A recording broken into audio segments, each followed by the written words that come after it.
good evening. I'm Melisa Idris. Welcome to Consider This. This is the show where we want you to consider and then reconsider what you know of the news of the day. I'm delighted to introduce my guest today, Senator Isaiah Jacob, who is the Persons with Disability representative at Dewan Negara. Senator, welcome to the show. Would it be correct to describe you or to address you as the PWD representative at the Senate? Yes. Okay, wonderful. All right, so if I may maybe start with addressing the elephant in the room.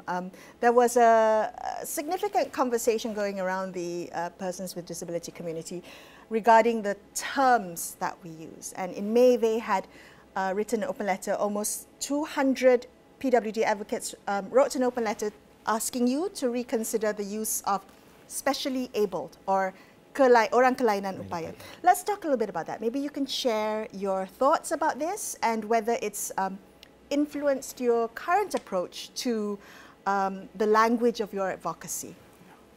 Thank you, Melisa, to invite me to speak about this.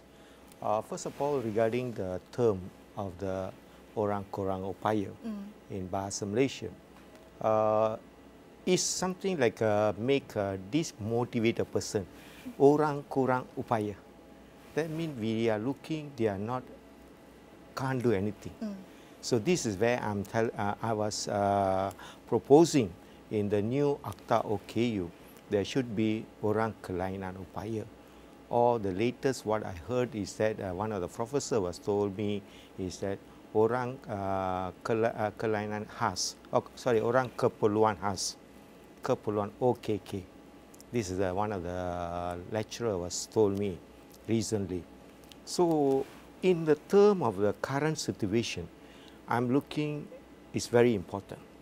Under the Madani concept, we are looking the Madani concept, bersopan, okay, kesusilaan, all that.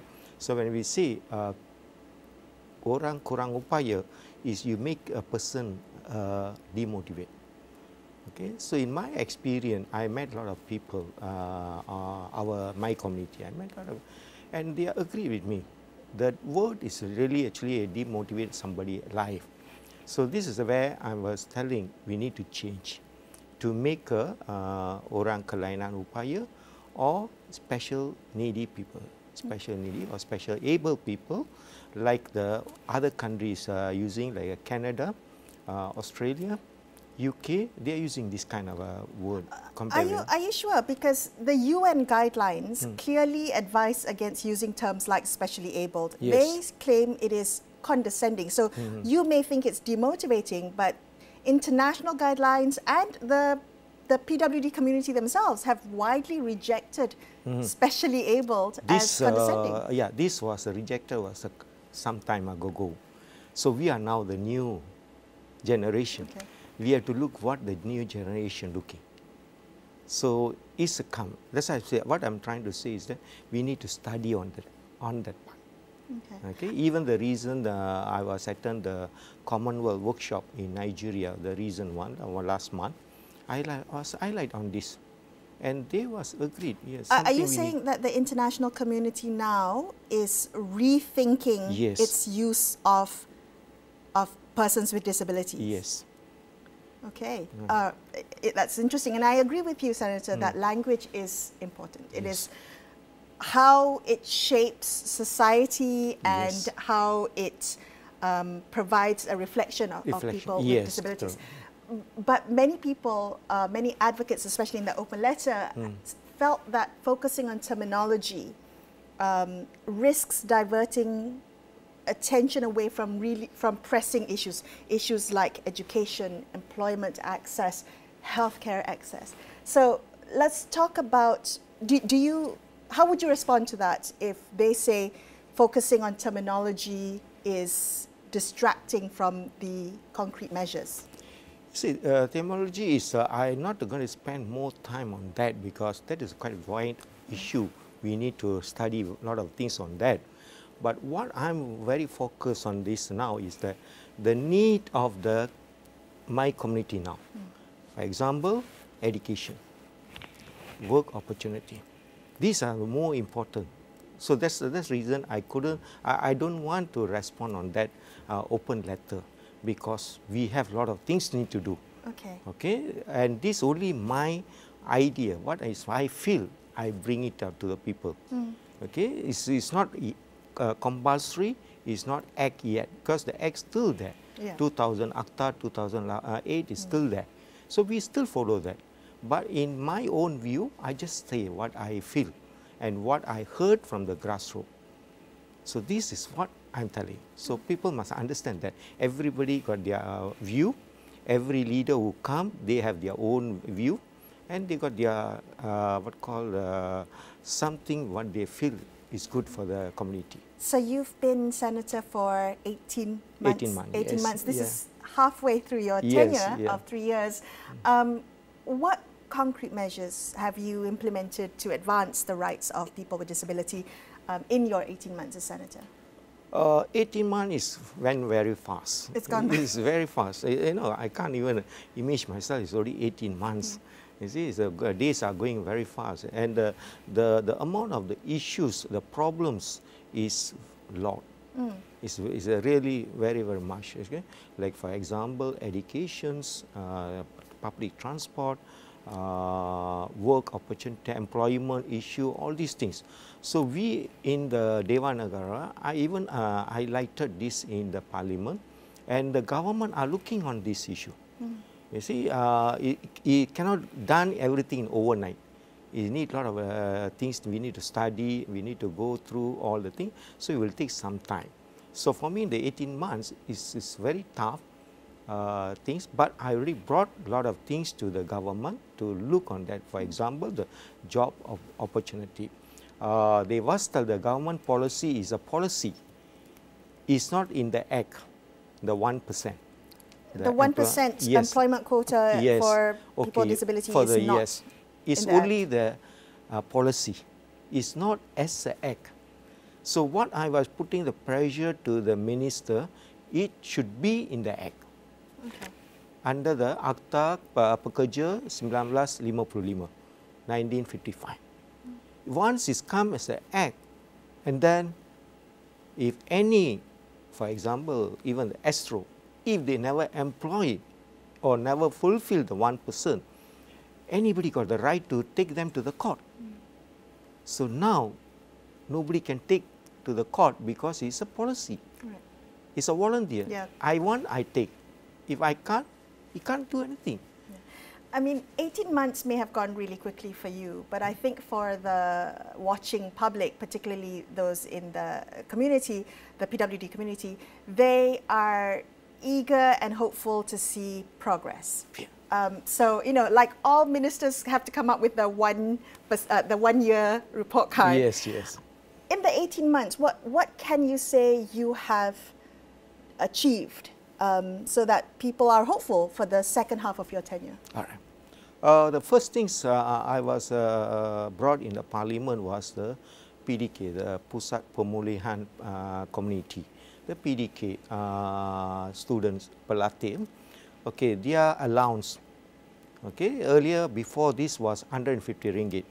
I brought this issue in the parliament. At the end of the day, the finance minister looked on the issue, and last year budget, they was increased to 300 ringgit.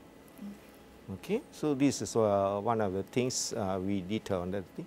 The second one is that this year in February, Transport Minister announced those who hold the card OKU, they eligible to take the public transport under the Pasarana free of charge. For free, yeah. All right. So we are doing one step by step. You know, the new government, Madani government, they are looking everything. We can't do everything overnight. So we must be patient. We need a patient ourselves. And my advice to all the my community is that we need to be patient. And people are doing the work. The government got a lot of things to do. And in the PWD also, we have 8 categories. You know, the category. Sorry to interrupt you, Senator, but on just the note of patience, right? I know there's that change doesn't happen overnight, but the needs of the community, of the people with disability community, has long been neglected. I would say it's not too harsh of a term to use. do we need more time to study what we know is the problem already? Do we need more time to consider what many advocates have been calling for years now? When you are calling for patience, what is the basis of that? What is that patience rooted in when they have been patient for a really long time?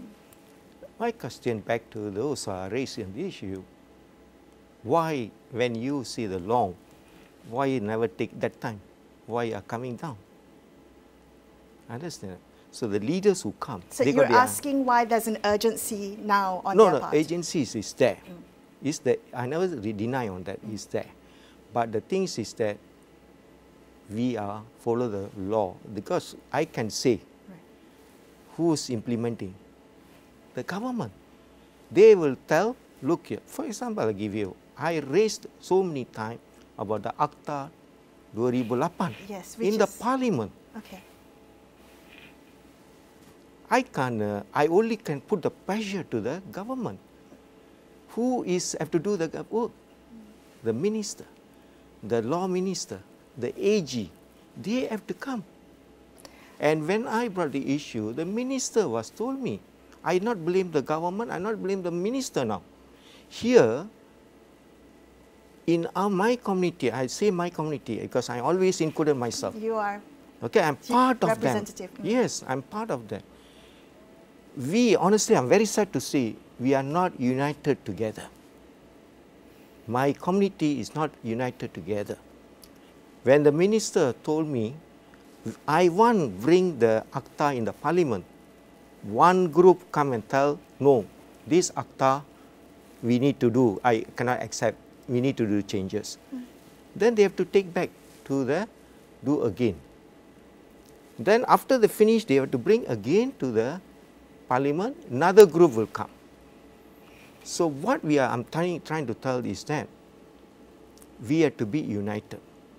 You've come under flack for saying that the advocacy groups of people with disability have not been united before, but you stand by that statement. Yes.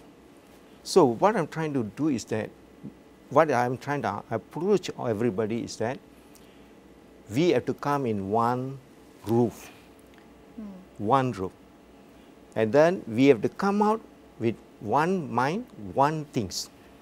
How do you plan to achieve that when the PWD community is incredibly diverse? There are many different types of disabilities and the groups that represent the interests of those varying needs. How do you ensure that all voices are heard and that there is the unity that you say is currently lacking? All right, okay. For example, I take the blind group. Okay, golongan penglihatan. I won't say buta, but I say penglihatan. Okay, this group, up to now, the number of registered with the JKM is almost 63,000 people who registered. But if you look the NGO, they have so many NGOs. So they break. So when this is my experience, when I came as a senator, I called them to my office. I called them, some of the NGO, to come to my office. When they came, oh, if that person come, I don't want to come. Or that group come, I don't want to come. See what is happening in my community. So what I taking the responsibility, bring them together, unity them. Because once we bring the unity, the sound, the voice will be bigger. What do you think is causing such polarization or fragmentation within the advocacy, within the NGOs, within civil society? As I said earlier, too many NGOs. For example, this is my experience when I did the interview with some of the NGOs. I say, why you form an NGO? There's already NGOs there. Very senior people are there. Why you need to create? Oh, no, I don't like that person. And some say, oh, I not get a position. I not get position. So this is another problem. Because this is the way I went through. When I called, I spoke to the NGOs, some of the NGOs, they highlighted all these things. So if this is going to happen, how we going to put a pressure with the majority voice, with a strong voice to the government? So what's the plan? The plan is, what I'm doing is that I calling every category. For example, physical. I take a physical. Call all the NGO, sit in one room. We discuss what our problem, what we need, what we want, what the physical community want. We discuss among ourselves. We compile, take the notes, what we need to do. And we form National Council body for the physical. National Council body. So you think that it should be a different body for different types of disabilities? Yeah, 8 category. The 8 category will come a national body. When the national body come, we will send to the government, to the cabinet, this is recognized. Whatever come from this group, you have to endorse. Not if they're not in this group, if somebody outside, they come, they want to come disturb, don't accept. This is where administration. We need a very professional administration. So when we do this kind of administration, and will help. So for example, earlier I say, for example, category A. In category A, they have 150 NGOs. So out of 150 NGOs, 100 NGOs come together as a one body, they agree to come. So whatever these 100, they will make a decision what they want. And you bring this to there. Okay.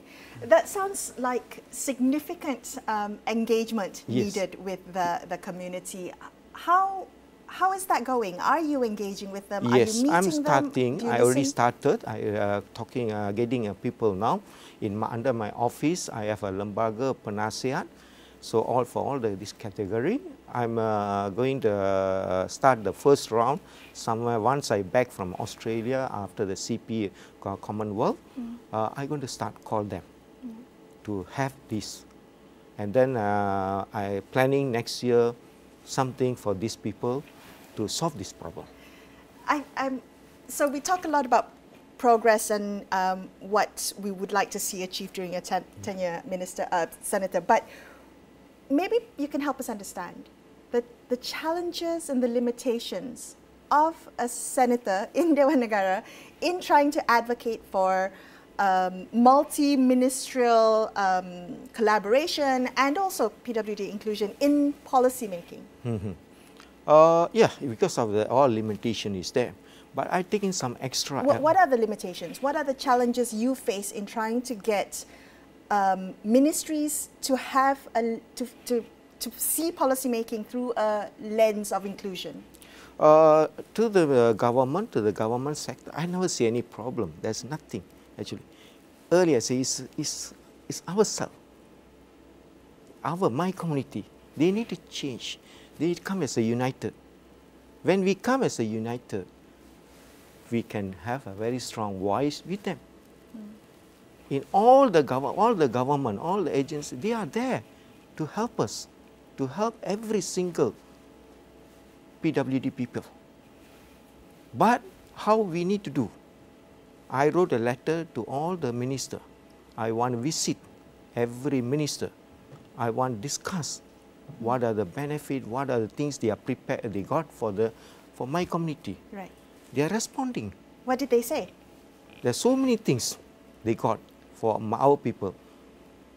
But how they want to accept? So many people now asking. So that's why I coming out this council, national council. When the national council take place, I think I can tell almost 90% of the problem of my community will solve the problem. Do you have a timeline as to when you expect to see a council By established? next year, April. So before your tenure is over, you would like to see a national council to professionalize the administration? In my second year. not the third. Oh, not the third year. So 2026 is when your tenure ends. Tenure. So but I will by try next year, April, I will see this National Council. Okay. And beyond engagement and the need for, as you say, more unity within the PWD community, what stands in the way? What are you concerned about in not meeting this goal? It's a bit hurting, but I will try my best to meet the goal. Of course, the more important is awareness. What is they expecting? What I expecting? I must tell the public and also must hear what they want. This is very important part. So when two-way, we talk about two-way, when we have a two-way, I think we will achieve even my goal, what I'm looking, we can achieve the goal. Are you seeing progress in terms of disability inclusion, just based on your observation, even before your senatorship? Are you seeing progress in the way Malaysia is including people with disabilities in daily life? Yeah, there is a lot of things are taken place even before I become a senator. There's a lot of things, but like the minister told me, Dr. Sri Nancy was told me, they want to bring a policy, but one group comes in, no, they don't want. The another group, so there's a divided take place. So when the divided take, that's why I say when it comes as a national, so the government don't need to hear the other people. They only focus on this, or who really. So end of the day, we will achieve the whole things, and the government also can provide what we need. There's so many things we got, but how are we going to take? How are we going to achieve? How are we going to take all these things? Are you making any proposals for budget 2025, which is around the corner? Yeah, even not now, but earlier I already told the government, finance minister, look on the current the one they say is 1,500, change to 2,000. Those are entitled to get a allowance, monthly allowance. 450 working OKU, 450 should increase to not for 1,500, is going to 2,000. Because I got a case, a person getting a salary 1,550 ringgit, but he's not entitled to get the 450 due to the 50 ringgit extra. So now I'm asking the government to increase to 2,000. So when you come to 2,000, so this persons get entitled. Yes, of course, what Melisa asked, so many people called me and asked me to increase the allowance. I say some of them is not happy, some of them will pay. But I propose to increase also. But how they going to increase? We don't know. How much they going to increase? We don't know. But to me, very important, the increase 50 ringgit or 100 ringgit is not going to make any difference in our life. Okay. If we look, if they increase 100 ringgit, it's not going to make you any difference because the expense is very. What I'm trying to put a pressure to the government, socio-economic, a person. That means you, government, create more than that. Right. So address the kind of root causes of the socio-economic inequities. Senator, in the minute or so that we have left, I'd like you to address our audience who are possibly made up of the 16% of people in Malaysia who have a disability, the advocates, the NGOs, the people who care and are concerned. What would you tell them about what to expect from your leadership in the rest of your tenure? I like to call everybody, all those outside, I call everybody, come together. Everybody have a different view, different thing, different leader, different point, everybody got. Keep everything aside, come together, we sit in a table, we discuss. for our future, for my community, my people. That's all we need to do. There's so many things the government are preparing for us. 2025, everybody is going to hear a lot of good news from the government, and I will keep watch, I will keep put pressure to the government, make sure this community, my community, will get what they're supposed to get. Okay. But my humble request to everybody, come, we sit in a room, one room, we discuss what we want. I hope you get lots of calls after this for engagement. Yes, Senator Isaiah, thank you so much for being on the show with me. That's all we have for you on this episode of Consider This. I'm Melisa Idris, signing off for the evening. Thank you so much for watching. Good night.